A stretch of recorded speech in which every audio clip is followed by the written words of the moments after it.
দেখো, আমি এখানে একটা ওয়েবসাইট খুলেছি যার নাম উইকিপিডিয়া।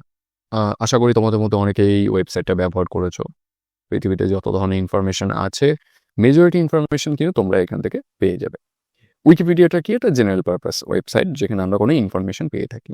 কিন্তু ইন্টারেস্টিং জিনিস এটা, দেখো আমি যখনই এই নীল লেখাগুলোর উপরে যাচ্ছি, হাভার করছি, অ্যাকচুয়ালি এরকমভাবে নিয়ে যাওয়া, এটাকে হাভার করা বলে। দেখতে পাচ্ছ এটা আন্ডারলাইন হয়ে যাচ্ছে, আর আমার এখানে কার্সারটা একটা পয়েন্টার চিহ্নতে কনভার্ট হচ্ছে। এবার এর উপরে যখন আমি ক্লিক করব, অন্য একটা লিঙ্কে কনভার্ট হয়ে যাচ্ছে। বা আমি এই যে দেখো এখানে কমনের উপরে ক্লিক করলাম, অন্য ইনফরমেশন চলে যাচ্ছে। অ্যাজ ওয়েল দেখো এই যত জায়গায় নীল রঙের কিছু আছে, আমরা উপরে ক্লিক করলেই অন্য জায়গায় রিডাইরেক্ট হয়ে যাচ্ছি। এটা কি জানো সেটা? এটাকে বলে হলো হাইপার লিঙ্ক। এইবার প্রশ্ন হলো, হাইপার লিঙ্ক সম্পর্কে তোমাদেরকে কেন বলছি? কারণ তোমাদের সিলেবাসে হাইপার লিঙ্ক করতে কি করে হয়, HTML এ সেগুলো আছে। তো welcome to AWS site academy. আমি তোমাদের online computer teacher Rahul Karmakar. আর আজকের এই ভিডিওতে আমি তোমাদেরকে এটা দেখাবো কি করে তোমরা কোনো ধরনের হাইপার লিঙ্ক ক্রিয়েট করতে পারবে, বা তোমাদের যে ওয়েবসাইটটা তৈরি করছো সেটাকে ফ্রেমের আকার কি করে দিতে পারবে। তো চলো দেখে নিই কি আজকে জানতে হবে। সবার ফার্স্ট কি আমরা হাইপার লিঙ্ক দেখবো। হাইপার লিঙ্ক কি এবং এর কাজ কি? হাইপারলিঙ্ক হলো এমন একটি ব্যবস্থা যার মাধ্যমে একটি HTML ডকুমেন্টের কোনো টেক্সট বা ছবির সঙ্গে অন্য কোনো ডকুমেন্টের বা ছবির সংযোগ স্থাপন করা যায়। তোমার কাছে দুটো ওয়েবসাইট আছে, দুটো ওয়েবসাইটের সঙ্গে একে অপরের সাথে লিঙ্ক করার জন্য এই হাইপারলিঙ্ক ব্যবহার করবে।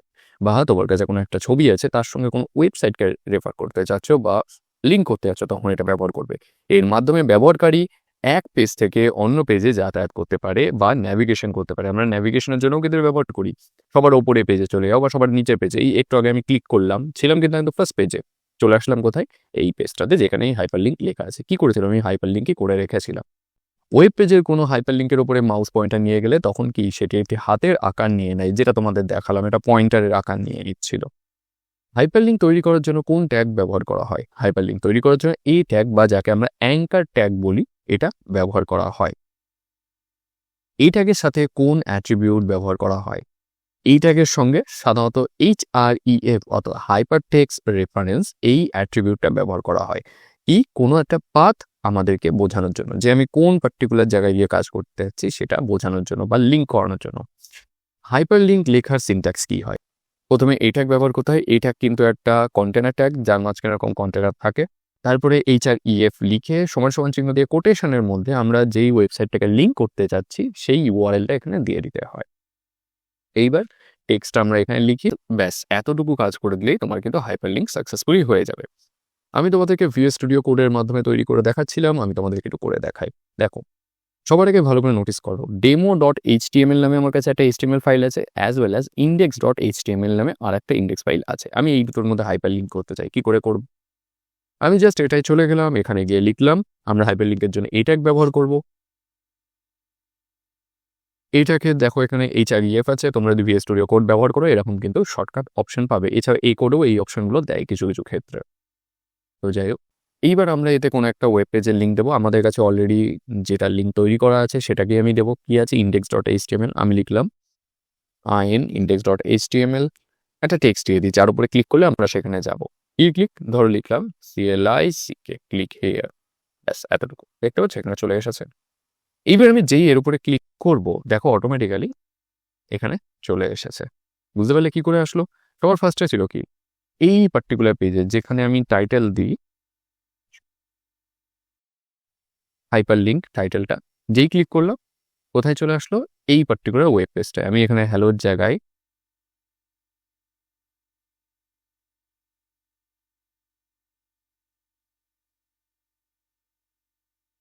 এটা লিখে দিই, তাহলে তোমরা ভালো করে বুঝতে পারবে। চলো আরেকবার নতুন করে দেখা যাক। এই হলো demo.html পেজ, ক্লিক করলাম, দেখো সেকেন্ড পেজে চলে আসলো। বুঝতে পারলে? এভাবে তোমরা হাইপার লিঙ্ক করতে পারো। এইবার আমি যদি কোনো youtube.com, facebook.com বা google.com এ লিঙ্ক করতে, তাহলে কি করে করব?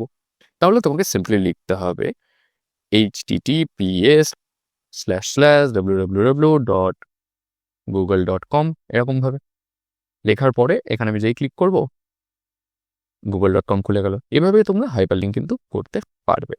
এবার ধরো আমি আমার ইউটিউব চ্যানেলটাকে লিঙ্ক করতে চাই, তাহলে আমার কাছে কপি করা আছে, এই হলো আমার ইউটিউব চ্যানেলের URL-টা। আমি এটাকে একবার রিফ্রেশ করব, কেটে দিই, নতুন করে সেট করি। এইবার যেই মুহূর্তে আমি এখানে ক্লিক হেয়ার করবো, যেহেতু ওটা একটা স্মল উইন্ডো ছিল তার জন্য হচ্ছে না, আমাকে এখান থেকে করতে হবে। করলাম, অটোমেটিক্যালি দেখো আমার যে ইউটিউব চ্যানেলটা সেখানে কিন্তু এখানে লগ ইন হয়ে গেল। বুঝতে পেরেছো?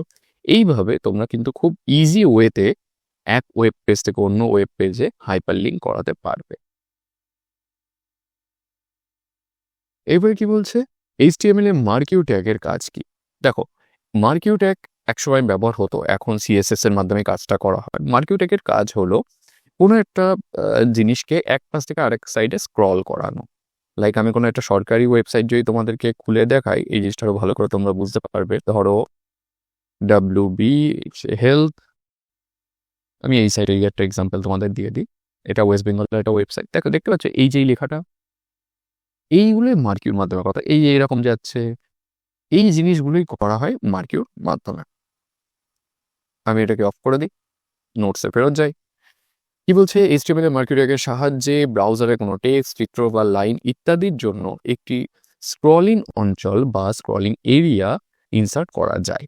উদাহরণ কিভাবে করতে হয়, আমাদের মার্কিউ এই ট্যাগ ব্যবহার করতে হবে, তার মাঝখানে যেটাকে স্ক্রল করতে সেটাকে লিখে দিতে হবে। ব্যাস এতটুকুর মাধ্যমে আমি তোমাদের যদি একটু ডেমো দিয়ে দিই, এখান থেকে আমি জাস্ট ধরো এমনি মার্কিউ, ঠিক আছে, এখানে আমরা যেটা লিখতে চাই সেটা লিখবো। আপাতত আমি এগুলোকে সরিয়ে দিচ্ছি কারণ তোমাদের অ্যাট্রিবিউটগুলো পরে করাচ্ছি। এখন দেখাতে চাই, ধরো আই অ্যাম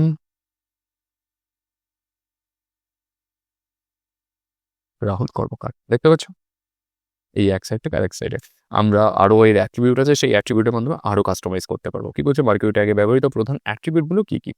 সবার আগে উইথ মানে কতটা চওড়া আমরা রাখতে চাই লেখাটাকে। তারপরে হাইটের মাধ্যমে আমরা কতটা হাইট সেই লেখাটাকে করতে চাই। বিহেভিয়ার, সেটা স্ক্রল করবে, সলিড হবে নাকি অল্টারনেট হবে, সেগুলো আমরা সেট করতে পারবো। এই স্ক্রল যেটা হচ্ছে বিহেভিয়ারটা কেমন হবে। বিজি কালার মানে ব্যাকগ্রাউন্ড কালারটা কেমন হবে, এটা আপাতত ব্ল্যাকে আছে বাইরে করে, এটা আমরা ব্যাকগ্রাউন্ডটাকেও চেঞ্জ করতে পারবো। তারপরে কি আছে, ডিরেকশন, কোন দিকে যাবে, লেফট, রাইট, আপ, ডাউন, কোন সাইডে যাবে সেটা।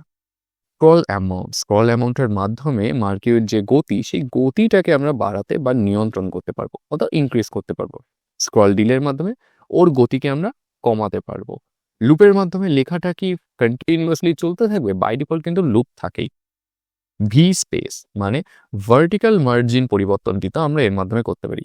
এই স্পেস মানে হরাইজন্টাল মার্জিন কিন্তু আমরা এর মাধ্যমে সেট করতে পারবো। এবার এগুলো সবকটা এক্সাম্পল তোমাদেরকে আমি একটা করে দেখাই। সবার ফার্স্টে উইথেরটা দেখাই, এখান থেকে কপি করলাম, এখানে গিয়ে আমি জাস্ট পেস্ট করে দিলাম।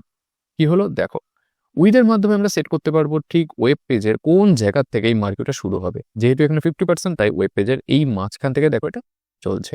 আমি যদি এটা 100 করে দিতাম তাহলে একদম এখান থেকে চলতো। তো এভাবে তোমরা এর যে ওয়ার্কিং স্পেসটা সেটা অ্যাসাইন করতে পারবে।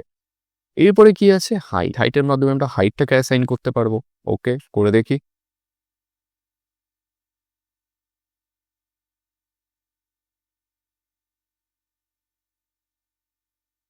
ও, এটা মিস্টেক হয়ে গেছে, চলো করে দেখি। এগুলোকে আগে সব সরিয়ে দিই এখান থেকে, এবার এখানে সেট করি। দেখো, হাইটের মাধ্যমে 100 করা রয়েছে, তাই 100। আমি যদি 10 করে দিই তাহলে দেখবে এই লেখার যে জায়গাটা আরো ছোট হয়ে যাবে। ও 10-এ তোমরা তো দেখতেই পারবে না, 50 করি তাহলে বুঝতে পারবে। 50-তে না, আমি 30 করে দিই তাহলে বুঝতে পারবে। দেখতে পাচ্ছ, পুরো লেখাটা কিন্তু আমরা দেখতে পাচ্ছি না। আমরা যদি 40 করি তাহলে হয়তো কিছুটা পার্ট দেখতে পারবো, 50 করলে মেবি পুরো পার্টটাই দেখতে পাবো। এই যে এইভাবে তোমরা হাইটটাকেও সেট করতে পারবে। বিহেভিয়ার মানে এটা কেমন ভাবে যাবে সেটা তোমরা সেট করতে পারবে। আপাতত বিহেভিয়ার স্ক্রলিং এ আছে, এটা বিহেভিয়ারটাকে তোমরা স্লাইড করতে পারো। SLID, স্লাইডে কি হবে দেখো,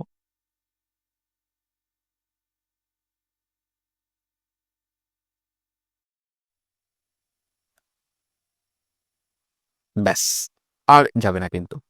যেখানে আমরা যখন স্ক্রল করছিল ওর কিন্তু বারবার লুপ হচ্ছিল, কিন্তু এবার লুপ হবে না। আচ্ছা, আরেকটা বিহেভিয়ার আছে, সেটা অল্টারনেট। তোমরা যদি অল্টারনেট করো তাহলে কি হবে, তাহলে লেখাটা বাঁদিকে যাবে, বাঁদিক থেকে আবার ডান দিকে ফেরত যাবে। এই যে বাঁদিকে গেল আবার দেখো ডান দিকে ফেরত যাচ্ছে। এভাবে তোমরা এই মার্কিউ বিহেভিয়ারটাকে সেট করতে পারবে। তারপরে বিজি কালারের মাধ্যমে তোমরা ব্যাকগ্রাউন্ডটাকে সেট করতে পারবে। এই যে আমি বিজি কালারটা এখানে সেট করলাম, দেখতে পাচ্ছ একটা ব্যাকগ্রাউন্ড সেট হচ্ছে। ইয়েলোর জায়গায় তোমরা নেভি করে দাও, সেটাও করতে পারবে। এটার জায়গায় তোমরা গ্রিন করো, তাও হবে। এভাবে তোমরা কিন্তু ব্যাকগ্রাউন্ডে চেঞ্জ করতে পারবে। ডিরেকশন কোন দিকে যাবে, সিম্পল, এখানে যাব, পেস্ট করব। ডিরেকশনটা কি, এখানে রাইট করা আছে, আমি লেফট করি, লেফট সাইড দিয়ে যাবে। তো এভাবে তোমরা ডিরেকশনটাকেও সেট করতে পারবে। তারপরে আছে স্ক্রল অ্যামাউন্ট, যার মাধ্যমে তোমরা স্পিড ইনক্রিজ করতে পারবে। জাস্ট আমি এরপরে গেলাম, স্পিড দেখতে পাচ্ছ 100 করা, আমি 10 করলাম, স্লো হলো, 1 করলাম, আরও স্লো হয়ে গেল। ধরো আমি এটাকে 50 করলাম, তাহলে এরকম স্পিডে এগোচ্ছে, দেখতেই পাবে না কেউ। বুঝতে পেরেছো? স্ক্রল অ্যামাউন্টের মাধ্যমে তোমরা কোনো কিছু ইনক্রিজ করতে পারবে স্পিডটা। তারপরে স্ক্রল ডিলে, যার মাধ্যমে তোমরা স্লো করতে পারবে কোনো কিছুকে। দেখো স্ক্রল ডিলে 100 করা রয়েছে, 150 করা রয়েছে, আমি এটাকে 15 করলাম, 1 করে দিলাম। আচ্ছা, এটাকে আমি ধরো 1000 করে দিলাম। দেখতে পাচ্ছ কত স্লো হয়ে গেল, কত মিলি সেকেন্ড ডিলে হবে এটা সেটা সেট করতে পারবে। এরপর আছে লুপ, কতবার লুপ হবে। এই যে এগুলো যে মার্কিউ হচ্ছে, এগুলো কিন্তু আনলিমিটেড টাইম ধরে হচ্ছে, কিন্তু আমি যদি বলে দিই যে লুপের মাধ্যমে অনলি 2বার লুপ হবে, তারপরে কি আর দেখাবে না, সেক্ষেত্রে এই যে লেখাটা মাই ইন্ডিয়া ইজ গ্রেট, এটা একবার যাবে, আবার দ্বিতীয়বার একবার যাবে, ব্যাস, তারপরে কিন্তু আর চেঞ্জ হবে না। লুপের মাধ্যমে তোমরা এটা সেট করতে পারবো। ভি স্পেস মানে ভার্টিক্যাল স্পেস, মার্কিউ টেক্সটের ভার্টিক্যাল মার্জিন পরিবর্তন করার জন্য এটা ব্যবহার করা হয়। আমি জাস্ট এটাকে করব কপি, সিম্পল জিনিস। ভি স্পেসের মধ্যে যে ভ্যালুটা তোমরা দেবে সেই অনুযায়ী। ভি স্পেস 150 মানে 150 পিক্সেল নিচের দিয়ে শুরু হবে ওয়েব পেজের, আমি ওটা 500 করতাম, তাহলে 500 পিক্সেল নিচ থেকে। আমি যদি এটাকে 10% করি, সেই হিসাবেই হবে ওয়েব পেজের হাইট অ্যাকর্ডিং। তো এইভাবে তোমরা ভার্টিক্যাল স্পেস অ্যালাইন করতে পারবে। যদি তোমাদের হরাইজেন্টালি দরকার হয় তাহলে জাস্ট এই স্পেস হরাইজেন্টালি, কিন্তু এখানে বলছে চৌকোচক, কারণ এখানে দেখো আমরা স্টাইল ব্যবহার করেছি, এখানে সরিয়ে দিলাম, দেখো এটাকে নর্মালি চলে আসলো যে হরাইজেন্টালি লেখাটা শুরু কোথার থেকে হবে। আমি এটাকে 20 করে দিই, আমি এদিকে 2000 করে দিই, তাহলে তো দেখাবেই না, পেজের বাইরে চলে যাচ্ছে। তো এইভাবে তোমরা vertical and horizontal set up করতে পারবে যে লেখাটা দেখাবে কোথার থেকে। এবার বলছে বিহেভিয়ার অ্যাট্রিবিউটের 3টি ভ্যালু কী কী এবং তাদের কাজ কী। স্ক্রলের মাধ্যমে টেক্সটির ডান দিক থেকে বাঁ দিকে ক্রমাগত যেতে থাকবে। সলিডের মাধ্যমে টেক্সটটি ডান দিক থেকে শুরু করে বাঁ দিকে যাবে, কিন্তু এসে থেমে যাবে। অল্টারনেটের মাধ্যমে টেক্সটটা যে কোনো একদিক থেকেই আসুক না কেন, বাউন্স করে অন্যদিকে ফেরত চলে যাবে। এরপরে প্রশ্ন বলছে এইচটিএমএল ফ্রেমের ব্যবহার কী কী কাজে আমরা ফ্রেম ব্যবহার করি। আমরা যদি এইচটিএমএলটার এই যে ওয়েব পেজটা আছে এটাকে 2টো ভাগে বা 3টে বা 4টে ভাগে ভাগ করতে চাই, বা একটা ওয়েব পেজের মধ্যে 2টো ওয়েব পেজ একসঙ্গে দেখাতে চাই, সেক্ষেত্রে আমরা এই ফ্রেম ব্যবহার করে থাকি। এইচটিএমএল এর ফ্রেম ব্যবহার করে একটি ব্রাউজার উইন্ডোকে একাধিক ভাগে বিভক্ত করা যায়। ফ্রেম তৈরি করার জন্য কোন ট্যাগ ব্যবহার করা হয়, এর প্রধান অ্যাট্রিবিউটগুলো কী কী। ফ্রেম তৈরির জন্য ফ্রেম সেট ট্যাগটা ব্যবহার করা হয়। 2টো অ্যাট্রিবিউট আছে, একটা রোজ আর কলস। রোজের মাধ্যমে আমরা হরাইজেন্টালি কোনো কিছু সেট করতে পারি, কলসের মাধ্যমে আমরা ভার্টিক্যালি সেট করতে পারি। যেহেতু উলম্বভাবে বা ভার্টিক্যালি বলা হয়েছে তাই আমরা COLs ব্যবহার করব, কারণ ভার্টিক্যালির জন্য। আর যদি হরাইজেন্টালি বলা হতো তাহলে আমরা রোজ ব্যবহার করতাম। ওকে কি বলেছে, ভার্টিক্যালি 2টি ভাগে ভাগ করতাম, মানে ওয়েব পেজকে সমান 2টো ভাগে ভাগ, 50% 50% করে। তাহলে এখন ফ্রেম সেট, কলস 50% 50%। ফ্রেমের মধ্যে আমাদের যে লিঙ্কগুলো দিতে চাই সেগুলো অ্যাসাইন করতে হবে। এবার এই পার্টিকুলার কাজটা VS স্টুডিও কোডের মাধ্যমে কিন্তু এই কাজটা আমরা করতে পারবো না, তার জন্য অনলাইন যে কম্পাইলারটা আছে সেই কম্পাইলারে আমি চলে যাই। কিভাবে করা হয়, আমি জাস্ট এই কোডটাকে কপি করব এখান থেকে, আর এখানে গিয়ে সিম্পলি পেস্ট করে দেবো। আমি একটু পেজটাকে বড় করে দিই, তোমাদের যাতে দেখতে সুবিধা হয়।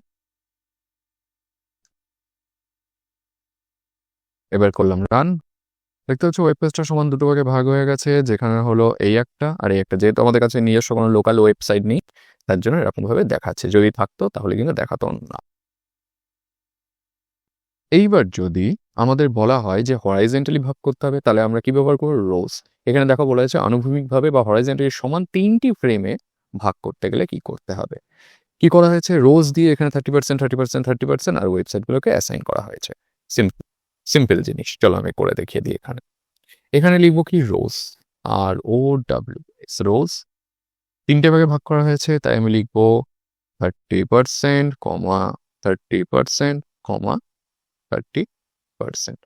এখানে লেফট ছিল, এটাকে করব টপ, এটাকে করব মিড।